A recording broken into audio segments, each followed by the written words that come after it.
오늘 주신 하나님 말씀 사사기 제15장 말씀입니다. 사사기 제15장 1절부터 20절까지 말씀이고요. 지금 읽는 것은 15장 14절, 15절, 16절 15장의 14절, 15절, 16절 세 구절만 우리 같이 천천히 읽겠습니다. 시작. 삼손이 레히의 이름에 블레셋 사람들이 그에게로 마주 나가며 소리 지를 때 여호와의 영이 삼손에게 갑자기 임하심에 그의 팔 위에 밧줄이 불탄 삼과 같이 그의 결박되었던 손에서 떨어진지라. 삼손이 나귀의 새 턱뼈를 보고 손을 내밀어 집어들고 그것으로 1000명을 죽이고 이르되 나귀의 턱뼈로 한 더미 두 더미를 쌓았으며 나귀의 턱뼈로 내가 1000명을 죽였도다 하니라. 아멘. 오늘 이제 사사기 15장은 삼손과 블레셋의 전쟁에 관한 말씀입니다. 1절부터 8절까지는 전쟁이 시작된 계기를 설명하는데요.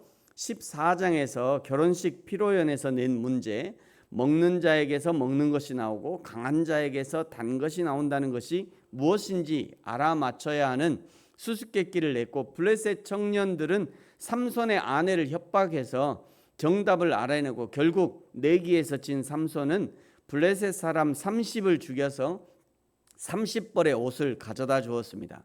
그러나 동족을 죽였다는 이유로 그의 장인은 삼손의 아내를 삼손의 친구들에게 줘버리죠. 며칠 후에 아내에게 들어가려 했지만 장인이 자신의 아내를 친구들에게 보내버린 것을 알고 격분해서 4절에 보시면요, 300마리의 여우를 둘씩 묶어서 횃불을 달고 곡식밭과 포도밭과 올리브 농장을 다 태워버립니다. 꼬리를 묶었으니 얼마나 그냥 여기저기 막 뛰어다녔겠죠. 거기에다가 이제 횃불까지 붙어 있으니 얼마나 놀래서 뛰었겠어요. 그러니 그 일대가 완전히 불에 타서 쑥대밭이 돼버립니다. 이 일을 삼손이 했다는 것을 안 블레셋 사람들이 6절 끝에 보시면요, 삼손의 장인과 삼손의 아내들 불태워 죽이게 됩니다. 참 복수에 복수를 낳는 거죠. 이번엔 다시 삼손이 장인과 자신의 아내를 블레셋 사람들이 불태워 죽인 것을 알고는 블레셋의 원수를 갚기로 합니다. 8절에 보시면 블레셋 사람들의 정강이와 널쩍다리를 크게 쳐서 죽이고 내려가서 에담 바위 틈에 머물렀다. 여기에 말씀하시는 블레셋 사람들의 정강이와 널쩍다리라는 것은 삼손이 블레셋 사람들에게 아주 결정적이고 파괴적인 패배를 안겼다라고 하는 관용적인 표현입니다. 그야말로 삼손이 그 장인이 살던 일대를 쑥대밭으로 만들어버린 겁니다.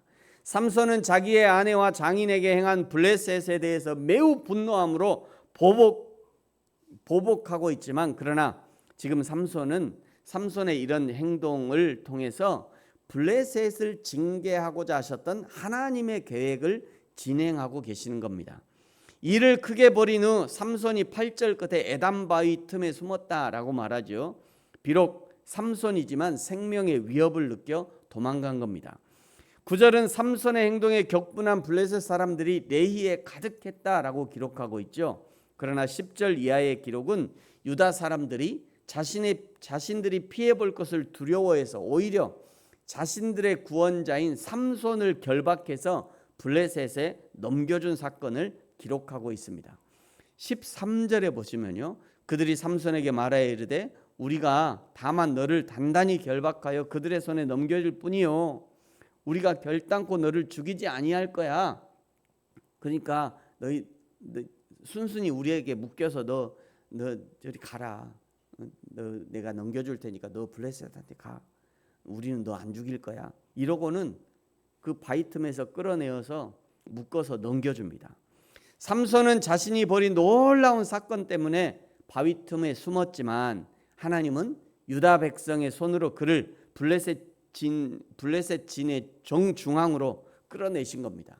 블레셋 진영에서 삼손을 죽이려고 소리치는 그 순간에 하나님의 영이 강하고 급하게 삼손에게 임합니다. 14절을 보시면요, 하나님의 영이 임하자 삼손을 묶고 있던 새 밧줄 둘이 마치 삼배가 불에 탄 것 같이 힘없이 끊어졌다라고 기록하고 있죠.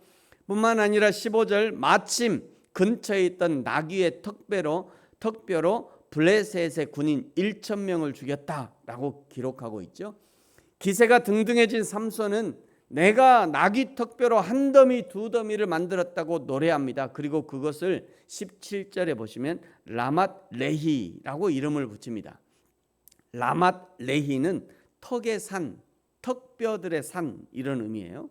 내가 블레셋을 죽여서 산을 만들 정도였어 라고 자기 자신을 자랑하는 겁니다. 그야말로 자기 자랑의 라맛 레히인 거죠. 그러니까 라맛 레히라는 이름은 내가 말이야, 얘가 이렇게 했지, 자기 이름을 내고 싶은 거예요. 비록 나귀의 턱뼈로 1,000명을 죽이는 용맹을 펼치는 삼손이었지만, 그러나 목마름 앞에서는 연약한 인간의 한계를 느낄 수밖에 없었습니다. 18절을 보십시오. 삼손이 심히 목이 말라 여호와께 부르짖어 이르되 주께서 종의 손을 통하여 이 큰 구원을 베푸셨사오나 내가 이제 목말라 죽어 할례 받지 못한 자들의 손에 떨어지겠나이다 하니, 기도하는 삼손에게 하나님은 신속하게 응답해 주십니다. 19절에 한 우묵한 곳에서 물을 터뜨리시고 샘이 나오게 하셨습니다. 물을 마신 삼손은 정신이 회복되고 소생하여 그곳 이름을 엔학고레라고 불렀습니다.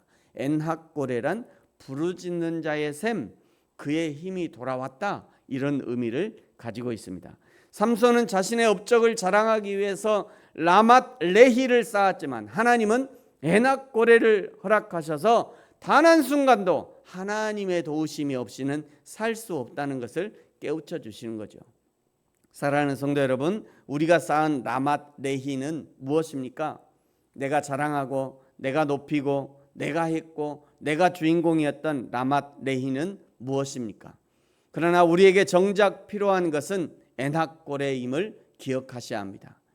단 한순간도 하나님이 아니시면 목말라 죽을 수밖에 없고, 하나님의 돌보심이 아니라면 한 방울의 물로도 입술을 시원하게 할 수 없는 연약한 자임을 날마다 기억하시고, 날마다 엔학고레의 하나님을 기억하면서 하나님의 위대한 구원의 역사에 동참하는 저와 여러분이 되어지기를 예수님의 이름으로 축복합니다. 기도하겠습니다. 하나님 아버지, 감사합니다. 삼손이 자신의 힘과 용맹을 자랑하면서 블레셋 군인 1,000명을 쌓아놓고 라맛 레히, 턱뼈의 산이라고 자랑은 하지만, 그러나 하나님이 주시지 않으면 물 한 모금도 마실 수 없다는 것을 기억하면서 늘 겸손하게 하옵소서.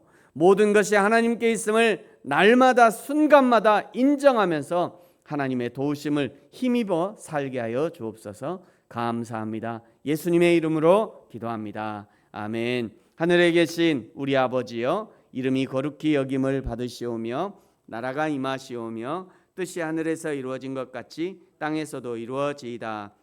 오늘 우리에게 일용할 양식을 주시옵고 우리가 우리에게 죄 지은 자를 사하여 준 것 같이 우리 죄를 사하여 주시옵고 우리를 시험에 들게 하지 마시옵고 다만 악에서 구하시옵소서. 나라와 권세와 영광이 아버지께 영원히 있사옵나이다. 아멘. 계속해서